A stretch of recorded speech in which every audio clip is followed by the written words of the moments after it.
Sao không lặt rau nữa? Lặt rau đi cho hoài. Một đống rau đó. Miu không làm thì ai làm cho hoài đây? Đừng có cầm dao nha. Cầm rau thôi nha. Cầm dao đứt tay chảy máu nha.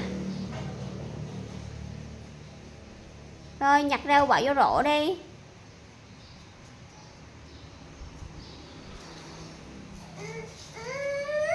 Không có đụng vô dao, chỉ đụng rau thôi.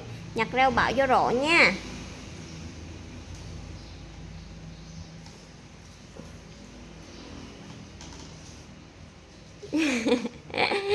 Đáng yêu quá.